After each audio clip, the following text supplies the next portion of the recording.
नमस्कार. आजचा विषय आहे काँग्रेसची खेळी की पायावर धोंडा. महाविकास आघाडीतील 3 पक्ष आहेत. त्यात काँग्रेस, शरद पवार राष्ट्रवादी काँग्रेस आणि उभाठा शिवसेना हे मुख्य आहेत. आता अजितदादांच्या निधनानंतर इथं होणारी पोटनिवडणूक बिनविरोध होईल अशी भूमिका शरद पवार राष्ट्रवादी काँग्रेसनं घेतली होती. त्याला उभाठानंही समर्थन दिलं होतं, कारण ही निवडणूक सुनेत्रताई लढवणार असल्यामुळे ती जागा त्या सहज जिंकणार यात शंकाच नाही. तरीही ती मोठ्या मनानं बिनविरोध झाली पाहिजे अशी भूमिका होती. मात्र काँग्रेसनं हट्टाला पेटून ही निवडणूक लढवण्याचा निर्णय घेतला आहे. अर्थात त्याला काँग्रेसचे संयमी आणि विचारी नेते बाळासाहेब थोरात, नाना पटोले यांची मान्यता नाही, पण केवळ हर्षवर्धन सपकाळ यांनी मात्र ही निवडणूक लढवण्याचा निर्धार केला आहे. त्यामुळे ही काँग्रेसची खेळी आहे का पायावर धोंडा पाडून घेणार असा प्रश्न निर्माण होतो. वास्तविक हर्षवर्धन सपकाळ हे काँग्रेसचे प्रदेशाध्यक्ष आहेत हे अजूनही कित्येकांना माहिती नाही.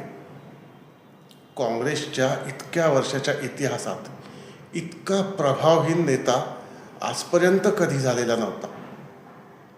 प्रत्येकाची प्रदेशाध्यक्षपदाची कारकीर्द आणि शान राहिली होती, पण हर्षवर्धन सपकाळ यांनी आपल्या विचित्र वक्तव्य आणि बेताल वागण्यानं या पदाची शान घालवलीच, पण आपली ओळखही ते निर्माण करू शकले नाहीत.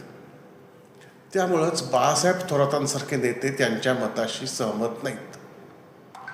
खरं तर अजित पवारांच्या जागेवर होणाऱ्या पोटनिवडणुकीत काँग्रेसनं मोठं मन दाखवणं अपेक्षित होतं, पण जी जागा काँग्रेसची नाहीच तिथंही आपला हक्क सांगून शरद पवारांचा पक्ष जर ही जागा लढवणार नसेल तर आम्ही लढवू असा हटवादीपणा करणे म्हणजे महाविकास आघाडीला गोत्यात आणणारं ठरेल.